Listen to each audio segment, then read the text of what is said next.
Mayambu Kurumjari, Haukiba Me Tang, Ohumdagi Kanglopani Marakta, Toglakliba Iranga Singasi Fauba Lepalitri. Iramasigi Matanga, Elitivina Kanana Putokchaba, Voice of the People, Gikunchamanga Super Episode, Manipurgi Saknaraba film actor G. Boni Sermana Fongdarabawa film, Mayampuna Miding Taminasi. Ngasi Voice of the People gi akoina akhanana unajariba misak asi miyamna jo henna sakhangnaraba akogi renowned actor akoi oza boni unabagi tanja da lojage ahamakta da oza boni bu akoi elite tv gi makai dagi thagap taram ukchari ahamada oza da aina laksani ba wahangje akogi mizoram da handakse viral amakak oi bai tare ko akogi association organization amakhakna PMMR harib organization amakhakchina zero number tholokpa akogi mafam dulai riba akogi maitai singje masana safagadaba mafam jingda khena section thon lokhlabasu madu tholokpa texak ti masana pujagadabani haibana chingba akogi wafam kyamrom tholokpa jida mafam dulai riba maitai singje akoi lanjena bana chingba kyamrom thokliba ko masigi matangda kari molem to phongdo peno ja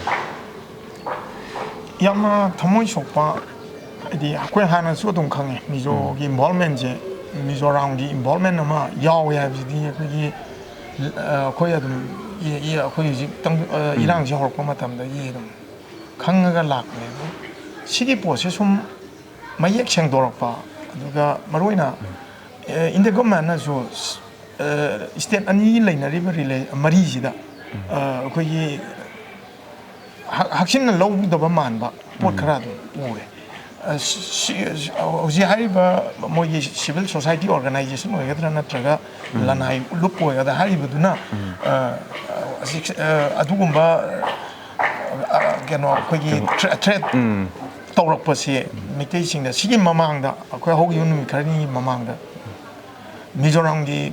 BJP gi president ji Manipur da akoi Christian gi church sing mai tha ba si mitai singna Christian anti-Christian na maitai sing ju wan uraga mana adugi statement nampiraga anda resign dore haba wa bok ta lai re la iba akoina haijening party hujik thoiba thokthok sidi Christian community ga maitai Hindu satpa lining natraga maitai singa gi lan nate kuki ga maitai ga gi lan ni Christian yauti Christian naiba posi thangjalla kanda aina haijening di Mizoram da ju sigumba kenoma kuki gi watok thokra kanda hujing le bi issue se globally pithivigi tongan ba sakti level lebak singi khutchangang anaba honaba adi Christian dharma city all over the globe larger population larger community ni Christian ni ado Christian have a position arakanda akoi keno se lanji mayon amada naba sanaba lalong la ka haba pochu hujik aigi miyeng dati adu ma threat ama laga akoi am kigadab dinati kidam nati di hujiki haiba moina Mizoram da leiriba maitai isin housing jida karigumba makhalamdagi violence ama toro matamda akoi maitai tumina legadab sunati aduga si akoina nangai honorable prime minister da adaga union cabinet da leiriba entire kai haita lengak na akoi state government na tawada akoi wangang bidre akoi maram daga haji tumina phamma leibe yaroi adai matang dudadi habadi issue je akoi gi state issue oina la oidini hujik sunnati external aggression ma yawre ji di akoi generally loin ma khangnara bo wangak tane habadi sigi core issue je horak pham ji rai epicenter haigada thokdok si kai de illegal immigrant me among sanjalakta adu evidence leiba poni evidence re pangai haina ba ponati illegal immigrant me am sanjalak ji government ni side ju thingna state government ni side thingna honaru da gi dum irang ji hore adu ma thakta popi gi war on drugs adi mi gi reserve forest gi ada popi tha jalak gi adu gi schedule track gi loin punsan na ra na aso uba ama genone huji adugi matungda lakpa keno ngaktane adu matungda lakpa ngaktani huji thoiba tabada ki ba tujung ma thokto wa tho khoi jum maitai site su aduga ꯀꯩꯅꯣꯒꯤ ꯁꯥꯏꯠꯇꯁꯨ ꯑꯗ ꯑꯩꯅ ꯀ꯭ꯂꯦꯔꯤꯐꯤ ꯑꯩ ꯄ꯭ꯔꯖꯥ ꯑꯃ ꯑꯣꯏꯅ ꯍꯥꯏꯇꯥꯔꯦ ꯄ꯭ꯔꯖꯥ ꯑꯃ ꯑꯣꯏꯅ ꯙꯔꯃꯒꯤ ꯑꯣꯏꯕ ꯂꯥꯟꯗꯤ ꯅꯠꯇꯦ ꯙꯔꯃꯒꯤ ꯑꯣꯏꯕ ꯂꯥꯟꯗꯤ ꯄꯨꯁꯟꯕꯤꯔꯛꯀꯅꯨ ꯍꯥꯏꯕ ꯋꯥꯐꯝꯁꯦ ꯁꯤ ꯑꯩ ꯍꯥꯏꯅꯤꯡꯉꯤ ꯃꯔꯝꯗꯤ ꯑꯩ ꯃꯩꯇꯩ ꯕꯥꯃꯣꯟꯅꯤ ꯑꯩ ꯃꯩꯇꯩ ꯕꯥꯃꯣꯟꯅꯤ 14th centuryꯗ ꯆꯪꯉꯛꯈꯤ ꯍꯥꯏ ꯒꯨꯔꯨꯃꯌꯨꯝ ꯕꯣꯅꯤ ꯁꯔꯃ ꯃꯅꯤꯄꯨꯔꯗ 14th centuryꯗ ꯕꯦꯅꯥꯕꯣꯟꯗꯒꯤ ꯂꯥꯛꯈꯤꯕ ꯀꯥꯡꯕꯨꯅꯤ ꯍꯥꯏ ꯑꯩ ꯃꯩꯇꯩ ꯃꯅꯤꯄꯨꯔ ꯂꯩꯀꯥꯟꯗ ꯃꯩꯇꯩ ꯕꯥꯃꯣꯟ ꯑꯩ ꯕ꯭ꯔꯥꯍꯃꯟ ꯅꯠꯇꯦꯕ ꯃꯩꯇꯩ ꯕꯥꯃꯣꯟꯅꯤ ꯊꯥꯏꯅꯗꯒꯤ ꯏꯄꯥ ꯏꯄꯨ ꯍꯥꯛꯇꯛꯇꯒꯤ ꯃꯅꯤꯄꯨꯔꯗ ꯂꯩꯕ ꯃꯨꯁꯂꯤꯝꯁꯤꯡ ꯃꯩꯇꯩ ꯄꯥꯡꯒꯜ ꯍꯥꯏꯔꯤ ꯃꯅꯤꯄꯨꯔꯗ ꯂꯩꯕ ꯇ꯭ꯔꯥꯏꯕꯁꯤꯡ ꯍꯥꯎ ꯍꯥꯏꯔꯤ ꯐꯖꯗꯕ ꯂꯣꯟ ꯅꯠꯇꯦ ꯃꯩꯇꯩ ꯕꯥꯃꯣꯟ ꯍꯥꯏꯁꯤ ꯐꯖ ꯅꯠꯇ꯭ꯔꯒ ꯃꯩꯇꯩ ꯄꯥꯡꯒꯜ ꯍꯥꯏ ꯂꯥꯟꯅ ꯏꯟꯇꯔꯄ꯭ꯔꯤꯠ ꯇꯧꯕꯒꯤ ꯄꯣꯠ ꯑꯃ ꯑꯩꯈꯣꯏ ꯍꯟꯊꯅ ꯌꯦꯡꯕ ꯅꯠꯇ꯭ꯔꯒ ꯑꯩ ꯃꯩꯇꯩ ꯕꯥꯃꯣꯟꯅꯤ ꯃꯩꯇꯩ ꯃꯅꯤꯄꯨꯔꯗ ꯂꯩꯇꯥꯔꯗꯤ ꯃꯅꯤꯄꯨꯔꯒꯤ ꯋꯥꯈꯜ ꯈꯟ ꯇꯥꯕꯅꯤ ꯍꯥꯏꯕꯗꯤ ꯃꯅꯤꯄꯨꯔꯁꯤ ꯑꯩꯒꯤ ꯃꯥꯗꯔꯂꯦꯟꯅꯦ ꯑꯩꯒꯤ ꯏꯄꯥ ꯏꯄꯨꯁꯤꯗ ꯂꯣꯏ ꯄꯣꯛꯏꯕꯅꯦ ꯍꯥꯏꯗꯤ ꯃꯅꯤꯄꯨꯔꯗ ꯂꯩꯔꯒ ꯕ꯭ꯔꯍ꯭ꯃꯥꯒꯤ ꯋꯥꯈꯜ ꯈꯟ ꯇꯥꯔꯒꯗꯤ ꯑꯗꯨꯗ ꯀꯩꯅꯣ ꯅꯩꯅꯅꯤꯡꯉꯥꯏ ꯂꯩꯗꯣꯏꯁꯦ ꯃꯅꯤꯄꯨꯔꯤ ꯑꯣꯏꯅ ꯂꯩꯃꯤꯟꯅꯁꯦ ꯍꯥꯏꯕꯅꯦ ꯑꯩꯈꯣꯏꯒꯤꯗꯤ ꯃꯅꯤꯄꯨꯔꯤ ꯑꯣꯏꯅ ꯂꯩꯃꯤꯟꯅꯁꯤ ꯍꯥꯏꯕꯅꯦꯕ ꯃꯅꯤꯄꯨꯔ ꯊꯨꯒꯥꯏꯁꯦ ꯍꯥꯏꯕꯗꯨꯗ ꯌꯥꯗꯕꯗꯨ ꯂꯥꯜꯂꯦ ꯍꯥꯏꯗꯣꯔꯤꯕ꯭ꯔꯣ ꯑꯗꯨꯅ ꯍꯧꯖꯤꯛꯀꯤ ꯃꯤꯖꯣꯔꯥꯝꯒꯤ ꯋꯥꯔꯤꯁꯤ ꯇꯥꯕꯗꯗꯤ ꯅꯨꯡꯉꯥꯏꯇꯦ ꯑꯗꯨꯕꯨ ꯑꯩꯒꯤ ꯃꯤꯠꯌꯦꯡꯗꯗꯤ ꯑꯩ ꯀꯩꯝ ꯇꯧ ꯉꯝꯃꯣꯏꯁꯤꯅꯦ ꯑꯩꯅ ꯍꯥꯏꯁꯦ ꯇꯧ ꯉꯝꯃꯣꯏ ꯍꯥꯏꯕꯗꯤ ꯃꯣꯏꯁꯨ ꯃꯤꯖꯣꯔꯥꯝꯒꯤ ꯒꯚꯔꯟꯃꯦꯟ ꯑꯣꯐ ꯃꯤꯖꯣꯔꯥꯝꯅ ꯍꯥꯏꯇꯥꯔꯦ ꯑꯗꯨꯗ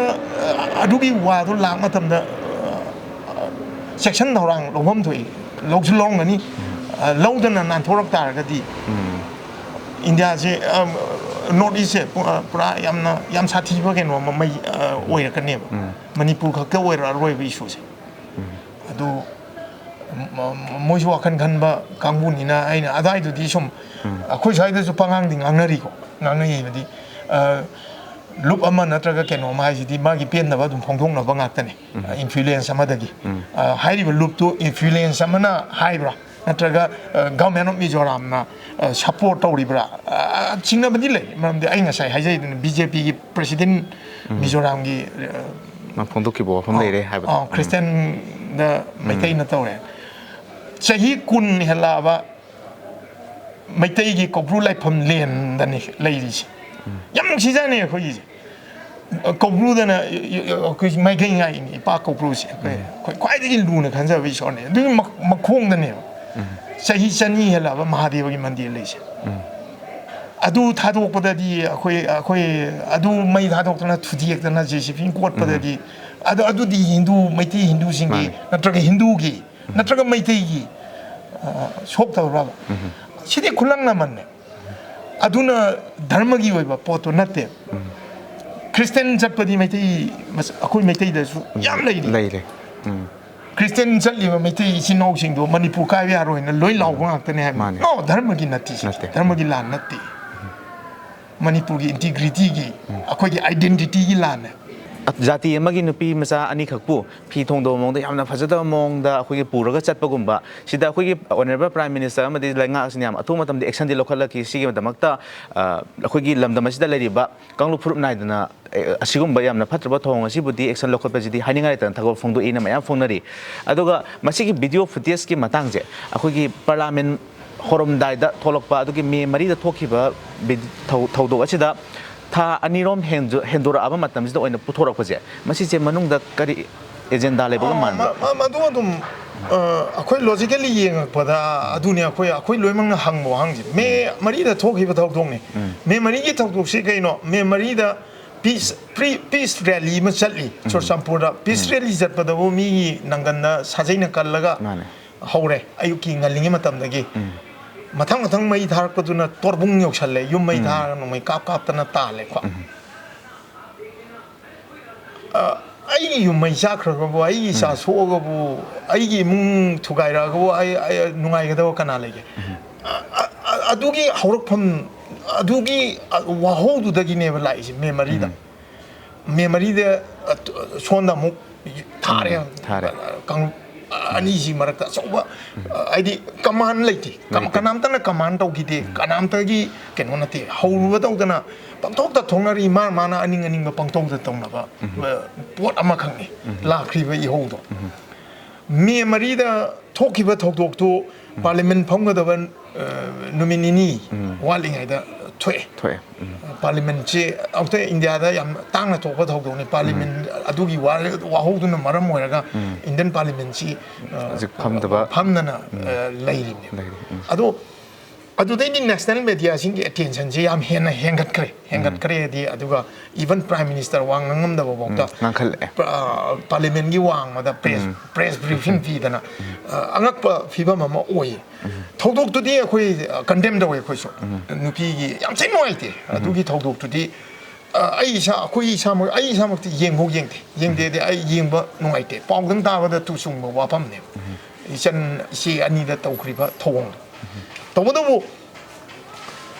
ꯂꯥꯟ ꯍꯥꯏꯕꯁꯤ ꯂꯥꯟ ꯍꯥꯏꯗꯤ ꯃꯤꯑꯣꯏꯕꯁꯦ ꯁꯦꯟꯇꯤꯃꯦꯟ ꯏꯃꯣꯁꯟꯗ ꯂꯩꯔꯤꯉꯩꯗ ꯔꯤꯖꯟ ꯊꯤꯗꯦ ꯉꯁꯥꯏꯒꯤ ꯑꯩꯅ ꯍꯥꯏꯖꯕꯗ ꯇꯥꯡ 3ꯗ ꯆꯥꯛꯈꯤꯕ ꯃꯩ ꯑꯗꯥꯏꯗꯨꯗ ꯑꯩꯈꯣꯏ ꯂꯣꯏꯅꯃꯛ ꯊꯃꯣꯏ ꯀꯥꯏꯈꯤ ꯑꯩꯈꯣꯏꯅ ꯑꯦꯛꯁꯄꯦꯛ ꯇꯧꯔꯨꯗꯕ ꯁꯨꯡꯈꯟ ꯈꯜꯂꯨꯗꯕ ꯄ꯭ꯂꯥꯟ ꯇꯧꯔꯨꯗꯕ ꯄꯣꯠ ꯑꯃꯒ ꯕꯪ ꯂꯥꯎꯅ ꯍꯧꯔꯛꯄꯅꯤ ꯅꯨꯃꯤꯠꯇꯨꯗ ꯚꯥꯏꯁ ꯄ꯭ꯔꯁꯤꯗꯦꯟ ꯑꯣꯐ ꯏꯟꯗꯤꯌꯥꯁꯤ ꯏꯟꯗꯤꯌꯥꯗ ꯃꯅꯤꯄꯨꯔꯗ ꯂꯥꯛꯇꯅ ꯐꯪꯁꯟ ꯇꯧꯔꯤꯕ ꯃꯇꯝꯅꯤ ꯑꯣꯅꯦꯕꯜ ꯁꯤ ꯑꯦꯝꯁꯨ ꯑꯗꯨꯗ ꯂꯩꯔꯝꯒꯅꯤ ꯑꯩꯈꯣꯏꯅ ꯍꯥꯏꯗꯤ ꯇꯥꯏꯃꯤꯡꯗꯣ ꯑꯩꯈꯣꯏ ꯚꯦꯂꯤꯗ ꯂꯩꯔꯤꯕ ꯃꯤꯄꯨꯝ ꯈꯨꯗꯤꯡꯃꯛ ꯃꯥꯒꯤ ꯃꯊꯧ ꯆꯠꯇꯅ ꯌꯥꯝ ꯅꯨꯡꯉꯥꯏꯅ ꯍꯥꯟꯅꯒꯤ ꯅꯣꯔꯃꯦꯜ ꯂꯥꯏꯐ ꯑꯃꯗ ꯂꯩꯕꯅꯤ ꯈꯪꯍꯧꯗꯅ ꯃꯦꯗꯤꯌꯥꯗ ꯁꯣꯁꯤꯌꯦꯜ ꯃꯦꯗꯤꯌꯥꯁꯤꯡꯗ ꯏꯃꯥ ꯏꯕꯦꯜ ꯃꯩꯇꯩ ꯏꯃꯥ ꯏꯕꯦꯜꯁꯤꯡꯅ ꯇꯣꯔꯕꯨꯡꯗ ꯀꯞꯇꯅ ꯍꯨꯏ ꯄꯣꯔꯒ ꯆꯦꯟꯕ ꯌꯥꯎ ꯌꯨꯝ ꯑꯃꯅꯤ ꯃꯩ ꯆꯥꯛꯄ ꯅꯠꯇꯦ ꯅꯣꯡꯃꯩ ꯃꯈꯨꯠꯇ ꯏꯂꯤꯒꯦꯜ ꯅꯣꯡꯃꯩ ꯄꯥꯏꯕꯁꯤꯡꯗꯨꯅ ꯂꯝꯕꯤꯗ ꯊꯣꯛꯂꯛꯇꯅ ꯁꯨꯒꯤ ꯒ꯭ꯔꯥꯎꯟ ꯔꯨꯜ ꯊꯨꯒꯥꯏꯔꯒ ꯇꯧꯔꯛꯄꯗꯨꯗ ꯑꯗꯥꯏꯗꯨꯗ ꯀꯟꯁꯤꯗꯔ ꯇꯧꯅꯕꯒꯤ ꯇꯥꯏꯃꯤꯡ ꯅꯠꯇꯦꯕ ꯃꯤꯇꯤꯡ ꯇꯧꯅꯅꯕꯒꯤ ꯃꯇꯝ ꯐꯪꯈꯤꯗꯦꯅ ꯀꯅꯥꯝꯇ ꯍꯧꯅꯔꯨꯕ ꯇꯧꯗꯅ ꯊꯣꯛꯈꯤꯕ ꯊꯧꯗꯣꯛ ꯑꯃꯈꯛꯅꯦ ꯍꯥꯏꯕꯗꯤ ꯇꯥꯡ 3ꯒꯤ ꯔꯤꯑꯦꯛꯁꯟꯗꯣ ꯇꯥꯡ 4ꯗ ꯂꯥꯛꯄꯅꯦ ꯑꯗꯨꯗ ꯍꯦꯟꯖꯟꯈꯤꯕꯗꯣ ꯑꯩꯈꯣꯏꯁꯨ ꯀꯟꯗꯦꯝ ꯇꯧꯋꯦꯕ ꯑꯗꯨꯗꯤ ꯃꯤꯑꯣꯏꯕ ꯍꯥꯏꯗꯤ ꯃꯤ ꯍ꯭ꯌꯨꯃꯦꯅꯤꯖꯝ ꯀꯩꯅꯣꯗ ꯑꯗꯨꯗꯤ ꯄ꯭ꯔꯤꯊꯤꯕꯤ ꯂꯥꯏꯅꯁꯨ ꯌꯥꯔꯣꯏ ꯃꯤꯅꯁꯨ ꯌꯥꯔꯣꯏꯕ ꯑꯗꯨꯒꯤ ꯊꯧꯗꯣꯛꯇꯨꯗꯤ ꯇꯧꯕꯇꯕꯨ ꯚꯤꯗꯤꯑꯣꯗꯣ ꯄꯣꯂꯤꯇꯤꯀꯦꯂꯥꯏꯁ ꯇꯧꯊꯣꯛꯄ ꯃꯥꯟꯕ ꯊꯧꯑꯣꯡ ꯑꯃ ꯎꯔꯛꯄꯗꯣ ꯂꯥꯂꯣꯡ ꯁꯤꯟꯕ ꯃꯥꯟꯕ ꯁꯤꯒꯨꯝꯕ ꯊꯧꯗꯣꯛꯁꯤ ꯏꯕꯤꯗꯦꯟꯁ ꯂꯩꯇꯕ ꯃꯌꯥꯝ ꯑꯃ ꯂꯩꯔꯝꯒꯅꯤ ꯀꯥꯡꯂꯨꯞ ꯑꯅꯤꯒꯤ ꯃꯔꯛꯇ ꯍꯥꯏꯇꯥꯔꯦ ꯑꯃꯈꯛꯀꯤ ꯅꯠꯇꯕꯗ ꯍꯥꯏꯕ ꯉꯝꯗꯦ ꯑꯩꯈꯣꯏ ꯀꯃꯥꯏꯅ ꯊꯣꯛꯏꯅꯣ ꯍꯧꯖꯤꯛ ꯃꯤ ꯑꯩꯈꯣই ꯀꯥꯡꯂꯨꯞ ꯑꯃꯒꯤ ꯁ꯭ꯀꯨꯜ ꯁꯥꯇ꯭ꯔꯤ ꯑꯅꯤ ꯊꯤ ꯈꯪꯗꯅ ꯂꯩꯔꯤ ꯍꯧꯖꯤꯛ ꯀꯃꯥꯏꯅ ꯃꯥꯡꯈ꯭ꯔꯤꯅꯣ ꯈꯪꯗꯦ ꯑꯗꯨꯕꯨ ꯑꯥꯏꯟ ꯍꯥꯏꯖꯤꯜꯂꯛꯀꯥꯟꯗꯗꯤ ꯏꯕꯤꯗꯦꯟꯁ ꯌꯥꯎꯗꯕ ꯌꯥꯗꯕꯅꯤꯅ ꯏꯕꯤꯗꯦꯟꯁ ꯂꯩꯇꯕꯁꯤꯡꯗꯨꯗꯤ ꯋꯥꯔꯤ ꯑꯣꯏꯅ ꯅꯩꯅꯔꯨꯕ ꯌꯥꯗꯦ ꯋꯥꯔꯤ ꯑꯣꯏꯅ ꯃꯥꯡꯈꯤꯕꯅꯤ ꯃꯃꯤ ꯑꯣꯏꯅ ꯂꯩꯍꯧꯕꯗꯨꯅꯦꯕ ꯑꯩꯈꯣꯏꯅ ꯅꯩꯅꯔꯤꯁꯦ ꯑꯗꯨꯗꯤ ꯀꯟꯗꯦꯝ ꯇꯧꯏ ꯑꯗꯨꯕꯨ ꯃꯗꯨꯃꯛꯅ ꯐꯨꯔꯨꯞ ꯑꯃ ꯂꯥꯜꯂꯦ ꯄꯨꯡꯂꯥꯟ ꯂꯥꯜꯂꯦ ꯍꯥꯏꯕꯗꯤ ꯑꯩꯗꯤ ꯑꯗꯨꯗꯤ ꯑꯩ ꯃꯅꯤꯄꯨꯔꯤ ꯑꯃ ꯑꯣꯏꯅ ꯍꯥꯏꯇꯥꯔꯦ ꯃꯅꯤꯄꯨꯔꯤ ꯑꯃ ꯑꯣꯏꯅ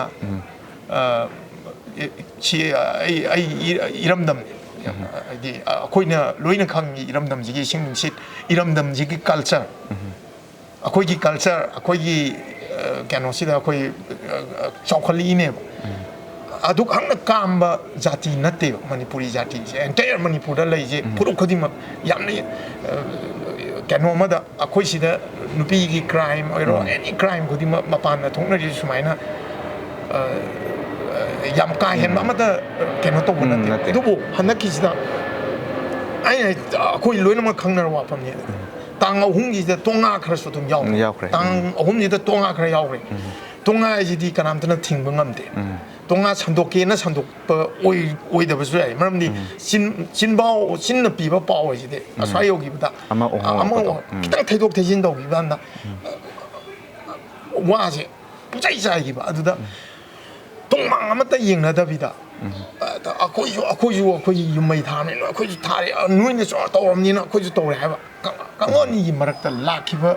ꯑꯗꯨꯅꯦꯕ ꯑꯗꯨ ꯚꯤꯗꯤꯑꯣ ꯊꯣꯛꯂꯛꯏꯁꯤꯗꯤ ꯚꯤꯗꯤꯑꯣ ꯍꯧꯖꯤꯛꯇ ꯊꯥꯗꯣꯔꯤ ꯚꯤꯗꯤꯑꯣꯁꯤꯅ ꯉꯁꯥꯏꯒꯤ ꯑꯗꯨꯝ ꯑꯩꯈꯣꯏꯗ ꯁꯤꯗꯤ ꯔꯥꯖꯅꯤꯇꯤꯒꯤ ꯂꯥꯂꯣꯡ ꯑꯃ ꯔꯥꯖꯅꯤꯇꯤ ꯍꯥꯏꯕꯗꯤ ꯄꯋꯥꯔ ꯇꯥꯟꯅꯕꯒꯤꯕꯨ ꯑꯣꯏꯔꯣ ꯅꯠꯇ꯭ꯔꯒ ꯑꯩꯈꯣꯏ ꯄ꯭ꯔꯖꯥꯒꯤ ꯋꯥꯈꯜꯒꯤ ꯋꯥꯡꯃꯗ ꯍꯥꯏꯇꯥꯔꯦ ꯃꯅꯨꯡꯗ ꯀꯔꯤ ꯂꯩꯔꯤꯒꯦ ꯑꯔꯣꯟꯕ ꯑꯦꯖꯦꯟꯗꯥ ꯑꯃ ꯂꯩꯔꯕ꯭ꯔꯥ ꯍꯥꯏꯕꯒꯤ ꯆꯤꯡꯅꯕꯗꯣ ꯃꯌꯥꯝꯗ ꯄꯣꯛꯍꯟꯕꯗꯣ ꯅꯍꯥꯟꯗꯁꯨ ꯊꯣꯛꯈꯤꯕ ꯁꯤꯡꯖꯃꯩꯗ ꯑꯩꯈꯣꯏꯒꯤ ꯁꯦꯟꯇ꯭ꯔꯦꯜ ꯐꯣꯔꯁꯁꯤꯡꯅ ꯇꯤꯌꯔ ꯒ꯭ꯌꯥꯁ ꯀꯥꯞꯂꯛꯄ ꯑꯃꯗꯤ ꯃꯣꯛ ꯕꯣꯝ ꯀꯥꯞꯄꯛꯄꯗ ꯁꯣꯛꯄ ꯏꯃꯥ ꯏꯕꯦꯜ ꯀꯌꯥ ꯑꯃꯁꯨ ꯌꯥꯎꯔꯤ ꯁꯨꯃꯥꯏꯅ ꯇꯧꯔꯤꯕ ꯊꯧꯑꯣꯡꯁꯤꯡꯁꯤꯗꯤ ꯎꯕꯤꯗ꯭ꯔꯒ ꯁꯣꯝ ꯅꯥꯀꯟꯗ ꯚꯤꯗꯤꯑꯣꯗꯨꯗ ꯍꯦꯟꯅ ꯃꯥꯅ ꯋꯥ ꯉꯥꯡꯉꯛꯄꯗꯣ ꯑꯗ ꯃꯥꯅ ꯊꯥꯛ ꯋꯥꯡꯅ ꯊꯝꯃꯦ ꯍꯥꯏꯔꯤꯕꯁꯦ ꯀꯔꯝꯕ ꯃꯈꯜꯒꯤ ꯊꯥꯛ ꯋꯥꯡꯅ ꯊꯝꯃꯤꯅꯣ ꯅꯨꯄꯤꯁꯦ ꯑꯃꯠꯇ ꯑꯣꯏꯅ ꯎꯗꯕ꯭ꯔꯥ ꯀꯥꯡꯂꯨꯞ ꯑꯃꯇꯪꯒꯤ ꯅꯨꯄꯤ ꯑꯣꯏꯅ ꯎꯕ꯭ꯔꯥ ꯀꯥꯏꯁꯦ ꯃꯌꯥꯝꯅ ꯍꯪꯅꯔꯛꯏꯕ ꯁꯤꯒꯤ ꯃꯇꯥꯡꯁꯦ ꯈꯤꯇꯪ ꯐꯣꯡꯗꯣꯛꯄꯤꯌꯨꯅꯦ Prime Minister wa ngang na bo hona kanda Prime Minister wa ngang bi wa se ani numitugi thok to Prime Minister na Parliament House ki mamang na piba press briefing do loy ra kan adu di official loy di oi di ha di Parliament ki floor manung da representative myang ni mamang na ngang natte ai di unofficial ne pau sumna pau meeting da piba press briefing ama khak ne nongalaga Parliament House su dum irang thoi di nongalaga Parliament House Prime Minister na Parliament ya wanga mo he play card pai dana laiba member of Parliament me am sina member sing jina camera si on sam ko yeng bambu khangre camera ma du kak na lak na rak matam adu gi matung da su dum ngang de abdi thoduk tu gi yam noi ti adu di laibak thi ba thodong ne khoi nupi da adu di matung amana akoi kalwani da pana sauna raga su nomai kap na dana hana raga su ama tong raga su nupi oi gi izat di akoi ikai khum no si ha ba wafam ji di ai praja moi na su thamjari ado Prime Minister na adugi achowa mai lem tharoi matik chawa punishment pi ni haidana hai ra matung da adugi haurak phom oi be su gi matang hu ji su dum ngandri Swai di koi leba ki khang ai ba ngak le tana tongan ma TV channel me an su discussion ta oi kan lau le khoi su tari akhoi na ngang di ke ro ne ai di ngang ma ya ba ngang ye thong thin ba ba thil le ji chot khala ke ama ju lauri leptana ju thok tri kari in the government ni side ta manung na kari lai ri kari la long lai ri karam ma la long no yam na lu re swai yam lu di nei akhuna khan ma da phone su na taw ya de illegal immigrant me ama Brahma da gi chang pa mi me na India thu ai do re India kan je India go me no wangang da ba si chap mane narco terrorist or ama ro anything si di medium mo ina season na pa ne ba India thu gai na medium ma ne ba drug ke ji ju war ni pa da ne ba ai na da gi opium war de hor ga ho ji ba dum chanari tongan ba la long ak ni leba ma mangan bai si di adudi si di internal issue internal crisis natra ne ham external crisis oira abane ha bi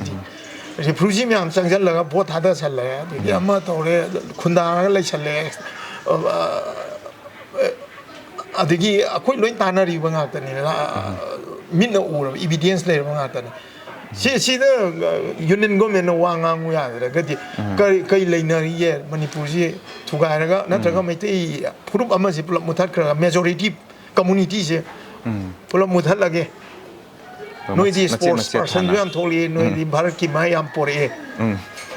india gi men len da lei ba football sana su mai te masana dominant tore muthat kra si masi hana ai ji ka ken wathi di tar ado Manipur asum di oi doi mani chingna ba mayam da da pi bu khudo ji yam saw gre Aryan culture da Aryan culture da ozara tan thiam no na to wa kana yaw in India da kana bu lei ni theater gi kan oza kana ilal dong na Gamani sports da kana kam lei ra gi ne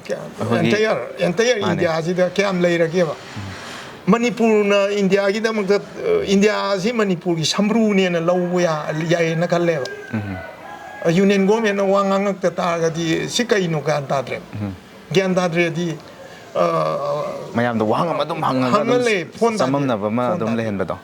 ado ga aina mathang lak sani je khoi internet se numit si yam kuire thingje lai je sigi matang je sidai da kari mot phungdok niam ta yon internet ke matang akhoi mi ani phuna ba jida akhoi si adum mase general concept ma amana mayang khara kang ba masa kitang sontak to ba haita amma ji masa mo muscular we masa kal le ani je phunarak ba je ma kham gan akan ma ji sum kham akan ma ji kon jalla tham ma na thila di tuoi rani na akan ma ji da loina attention bira akan ma ji kon jalla tham gan ji da ojing na ason ma ji na mu phudar ko ne amma ji phajal la tam rani na aswang pudara kogi bam ama male hoji male di internet connection ni ko elak ta 하이비요. internet se phangrabra na hangmu dar ga di phangi ba 방기. propaganda myam tori ba tongnari ba educational purpose da hujik lay Delhi de crossing bi tawngam da ba Delhi ID live state ni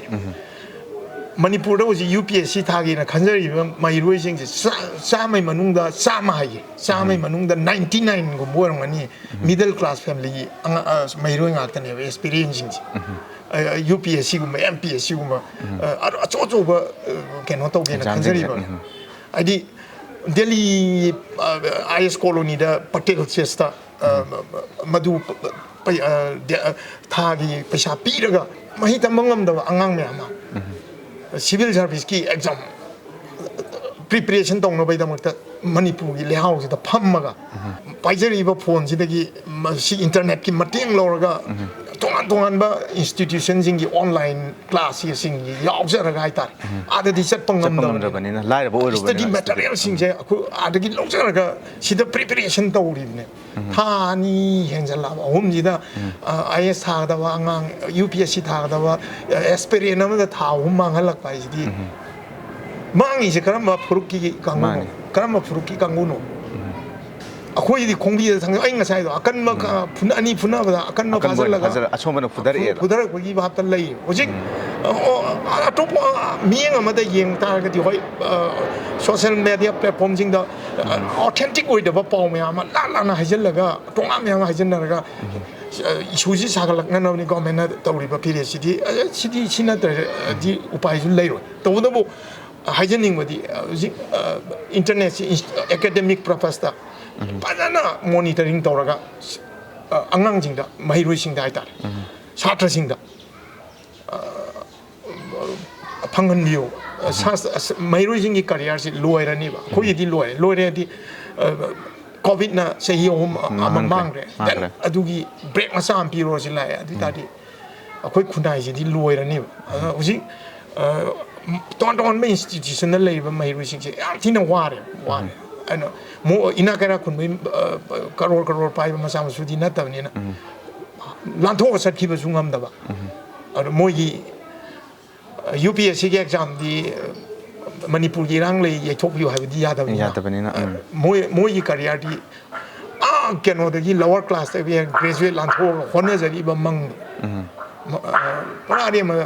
adu ju human right violation na ta ba yu bi ha manghan mane adu ju Live ama career ma lushan biri ineba amata na te satra ji channa te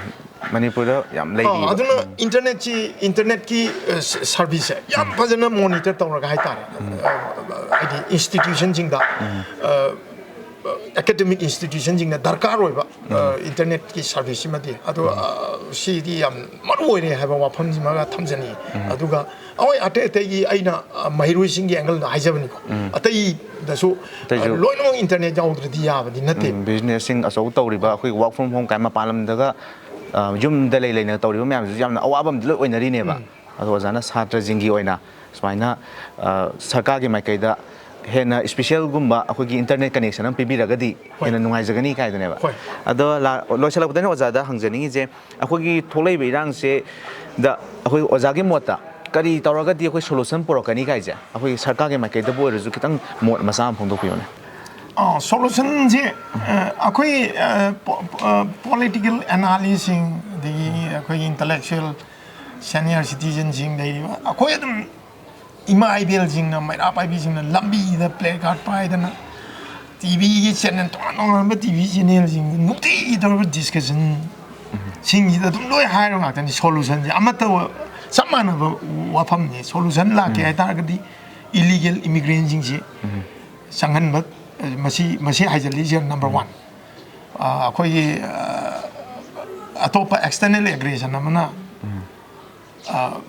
India to Gaina Natraga Manipuri, okay, Kaina, Manipuri, identity mang of Honari, I do you one. And a Quina, who's it? Tongan civil society organization, Ivy Aquina, NRC Sanalo, ꯁꯨꯒꯤ ꯒ꯭ꯔꯥꯎꯟꯒꯤ ꯉꯥꯡꯅ ꯆꯠꯍꯜꯂꯣ ꯁꯨ ꯂꯧꯊꯣꯛꯑꯣ ꯍꯥꯏꯕꯐꯧ ꯅꯠꯇ꯭ꯔꯤꯕ ꯒ꯭ꯔꯥꯎꯟꯗꯨ ꯉꯥꯡꯅ ꯆꯠꯍꯟꯁꯦ ꯍꯥꯏꯕꯅꯦꯕ ꯖꯨꯔꯤꯗꯤꯛꯁꯟꯒꯤ ꯋꯥꯡꯃ ꯊꯥꯗꯣꯛꯄꯤꯔꯅꯨ illegal ꯑꯥꯔꯝꯁꯇꯣ ꯄꯥꯏꯔꯒꯗꯤ ꯑꯩꯈꯣꯏꯅ ꯄ꯭ꯔꯖꯥꯅ ꯄꯥꯏꯔꯒꯗꯤ ꯉꯁꯥꯏꯗ F ꯑꯥꯏ R ꯄꯥꯜꯂ ꯐꯥꯅꯤ ꯃꯣꯏꯅ ꯁꯨꯝ ꯊꯣꯛꯂꯛꯑꯒ ꯁꯨꯒꯤ ꯒ꯭ꯔꯥꯎꯟ ꯊꯨꯒꯥꯏꯔꯒ ꯃꯤꯆꯝ ꯍꯜꯂꯛ ꯇꯥꯔꯒꯗꯤ ꯑꯗꯨꯗꯒꯤ ꯊꯣꯛꯂꯛꯏꯅꯤꯗ ꯍꯧꯈ꯭ꯔꯤ ꯏꯔꯥꯡꯗꯤ ꯑꯗꯨꯗꯩꯅꯦ ꯂꯣꯏꯅꯃꯛ ꯃꯤꯒꯤ ꯑꯍꯨꯝꯗ ꯃꯣꯏ ꯔꯤꯂꯦ ꯆꯠꯄꯗꯨꯗ ꯂꯣꯏꯅꯃꯛ ꯑꯗꯨꯗꯒꯤꯅꯦ ꯍꯧꯔꯛꯐꯝꯗꯣ ꯍꯥꯟꯅ ꯊꯤꯗꯣꯛꯄꯗꯨꯅꯦꯕ ꯑꯗꯩ ꯒ꯭ꯔꯥꯎꯟꯗꯨ ꯊꯨꯒꯥꯏꯍꯟꯕꯤꯗ꯭ꯔꯕ NRC ꯆꯠꯅꯍꯜꯂꯛꯑꯀꯥꯟꯗ ꯑꯗꯒꯤ ꯍꯥꯟꯅ ꯂꯩꯔꯝꯃꯤꯕ ꯏꯂꯤꯒꯦꯜ ꯏꯃꯤꯒ꯭ꯔꯦꯟꯁꯤꯡꯗꯣ ꯑꯗꯨ ꯑꯣꯇꯣꯃꯦꯇꯤꯀꯦꯂꯤ ꯚꯦꯔꯤꯐꯤꯀꯦꯁꯟ ꯇꯧꯔ ꯇꯥꯟꯊꯣꯛꯈ꯭ꯔꯅꯤ ꯑꯗꯨ ꯏꯟꯗꯤꯌꯥ ꯒꯣꯔꯃꯦꯟꯒꯤ ꯀꯩꯅꯣꯁꯨ ꯂꯩꯈ꯭ꯔꯕꯅꯤ ꯁꯤꯗꯤ ꯁ꯭ꯇꯦꯠ ꯒꯣꯔꯃꯦꯟꯒꯤ ꯋꯥ ꯅꯠꯇꯦ ꯍꯣꯝ ꯃꯤꯅꯤꯁꯇꯔꯒꯤ ꯄꯣꯠ ꯂꯩꯔꯕꯅꯦ ꯑꯣꯅꯦꯕꯜ ꯃꯤꯅꯤꯁꯇꯔ ꯂꯦꯄꯥꯎ ꯍꯥꯞꯀꯤꯠꯅ ꯆꯤꯌꯔꯃꯦꯟ ꯑꯣꯏꯗꯅ ꯃꯤ ꯑꯍꯨꯝꯅ ꯁꯥꯕ ꯀꯃꯤꯇꯤ ꯑꯃ ꯊꯤꯗꯣꯛꯇꯅ ꯊꯤꯗꯣꯛꯑꯒ ꯈꯟꯗꯣꯛꯄ ꯍꯧꯔꯨꯔꯕꯅꯦ ꯑꯗꯨꯒꯤ ꯃꯇꯨꯡꯗ ꯂꯥꯛꯄ ꯄꯣꯠꯅꯦꯕ ꯍꯧꯔꯨꯔꯕꯅꯦ ꯑꯗꯨꯒꯤ ꯗ꯭ꯔꯥꯏꯕ ꯍꯧꯔꯨꯔꯕꯅꯦꯕ ꯑꯗꯨꯅ ꯑꯗꯨ ꯑꯗꯨꯝ ꯍꯥꯟꯅ ꯆꯠꯊꯔꯤꯕ ꯃꯑꯣꯡꯗꯨꯗ ꯆꯠꯊꯍꯟꯕꯤꯔꯣ NRC ꯆꯠꯅꯍꯜꯂꯁꯤ ꯒ꯭ꯔꯥꯎꯟ ꯊꯨꯒꯥꯏꯍꯜꯂꯒꯨꯝꯁꯤ ꯑꯗꯨ ꯂꯥꯛꯀꯥꯟꯗꯗꯤ ꯑꯩꯈꯣꯏ ꯃꯦꯖꯣꯔꯤꯇꯤ ꯀꯝꯃꯨꯅꯤꯇꯤꯒꯤꯗꯤ ꯀꯔꯤꯝ ꯍꯥꯏꯔꯛꯑꯔꯣꯏ ꯑꯗꯨꯏꯗꯤ ꯏꯔꯥꯡ ꯊꯣꯛꯑꯔꯣꯏ ꯑꯗꯨꯗ ꯃꯣꯏꯅ ꯌꯥꯔꯣꯏ ꯍꯥꯏꯔꯒꯗꯤ ꯈꯪꯗ꯭ꯔꯦ ꯁꯣꯂꯨꯁꯟ ꯂꯨꯅꯦꯕ ꯑꯗꯨꯗ ꯃꯣꯏꯅ ꯌꯥꯔꯣꯏ ꯈꯟꯅꯈꯤꯁꯤ ꯍꯥꯏꯇꯥꯔꯒꯗꯤ ꯁꯣꯂꯨꯁꯟ ꯃꯔꯝꯗꯤ ꯃꯅꯤꯄꯨꯔꯒꯤ ꯏꯟꯇꯤꯒ꯭ꯔꯤꯇꯤ ꯀꯥꯏꯕ ꯌꯥꯔꯣꯏ ꯃꯅꯤꯄꯨꯔꯒꯤ ꯑꯥꯏꯗꯦꯟꯇꯤꯇꯤ ꯀꯥꯏꯕ ꯌꯥꯔꯣꯏꯅ ꯍꯥꯏꯕꯗ ꯌꯥꯔꯣꯏ ꯍꯥꯏꯕꯒ ꯆꯞ ꯃꯥꯟꯅꯗꯣꯔꯦꯕ ꯑꯗꯣ ꯑꯩꯅꯗꯤ ꯁꯣꯂꯨꯁꯟꯗꯤ ꯍꯧꯖꯤꯛ ꯑꯩꯅ ꯃꯌꯥꯝ ꯑꯁꯤ ꯑꯦꯛꯁꯄꯔꯠꯁꯤꯡꯅ ꯑꯩ ꯉꯁꯥꯏ ꯄꯣꯂꯤꯇꯤꯀꯦꯜ ꯑꯦꯅꯥꯂꯤꯁꯁꯤꯡ ꯂꯩꯔꯤꯕ ꯃꯅꯤꯄꯨꯔꯒꯤ ꯈꯪꯅꯔꯤꯕ ꯃꯌꯥꯝꯁꯤꯅ ꯊꯝꯃꯛꯄ ꯔꯤꯖꯣꯂꯨꯁꯟꯗꯨꯅꯦꯕ ꯁꯤ ꯐꯨꯜꯐꯤꯜ ꯇꯧꯍꯟꯈ꯭ꯔ ꯂꯣꯏꯔꯦ ꯁꯣꯂꯨꯁꯟ ꯂꯩꯔꯦ ꯌꯥꯝ ꯅꯨꯡꯉꯥꯏꯖꯔꯦ ꯑꯩꯈꯣꯏ ꯑꯣꯖꯥꯒ ꯎꯅꯖꯗꯅ ꯑꯩꯈꯣꯏ ꯑꯣꯖꯥ ꯕꯣꯅꯤꯅ ꯃꯍꯥꯛꯀꯤ ꯑꯣꯏꯕ ꯑꯩꯈꯣꯏꯒꯤ ꯊꯣꯛꯏꯕ ꯏꯔꯥꯡ ꯃꯔꯛꯁꯤꯗ ꯃꯍꯥꯛꯀꯤ ꯑꯣꯏꯕ ꯄꯣꯏꯟ ꯑꯣꯐ ꯚ꯭ꯌꯨ ꯃꯌꯥꯝ ꯑꯃ ꯊꯝꯕꯤꯕꯒꯤꯗꯃꯛꯇ ꯑꯣꯖꯥꯕꯨ ꯍꯥꯏꯅꯤꯡꯉꯥꯏ ꯂꯩꯇꯅ ꯏꯂꯤꯠ ꯇꯤꯚꯤꯒꯤ ꯃꯥꯏꯀꯩꯗꯒꯤ ꯑꯃꯨꯛꯀ ꯍꯟꯅꯁꯨ ꯊꯥꯒꯠ ꯐꯣꯡꯗꯣꯛꯆꯔꯤ ꯊꯥꯒꯠꯆꯔꯤ ꯃꯅꯤꯄꯨꯔꯒꯤ ꯁꯛꯅꯥꯏꯔꯕ ꯐꯤꯜꯝ ꯑꯦꯛꯇꯔ ꯖꯤ ꯕꯣꯅꯤ ꯁꯔꯃꯅ ꯐꯣꯡꯗꯣꯔꯛꯄ ꯋꯥꯐꯝ ꯇꯥꯃꯤꯟꯅꯈ꯭ꯔꯕ ꯃꯇꯨꯡꯗ ꯉꯁꯤꯒꯤ ꯑꯣꯏꯅꯗꯤ ꯑꯦꯂꯤꯠ ꯇꯤꯚꯤꯅ ꯄꯨꯊꯣꯛꯆꯕ ꯚꯣꯏꯁ ꯑꯣꯐ ꯗ ꯄꯤꯄꯜꯒꯤ 35ꯁꯨꯕ ꯑꯦꯄꯤꯁꯣꯗ ꯃꯇꯥꯡ ꯑꯁꯤ ꯂꯣꯏꯁꯤꯟꯖꯔꯦ ꯄꯨꯡꯐꯝ ꯑꯁꯤꯃꯛꯇꯗ ꯆꯦꯅꯦꯜ ꯑꯁꯤꯃꯛꯇꯗ ꯊꯣꯛꯂꯤꯕ ꯊꯧꯗꯣꯛ ꯑꯁꯤꯒꯤ ꯃꯇꯥꯡꯗ ꯀꯅꯥꯅ ꯀꯔꯤ ꯍꯥꯏꯔꯤ ꯍꯥꯏꯕꯗꯨ ꯃꯈꯥ ꯇꯥꯅ ꯑꯃꯨꯛ ꯃꯤꯠꯌꯦꯡ ꯇꯥꯃꯤꯟꯅꯔꯁꯤ ꯉꯁꯤꯒꯤ ꯑꯣꯏꯅꯗꯤ ꯀꯥꯏꯅꯅꯕ ꯌꯥꯊꯪ ꯅꯤꯖꯔꯤ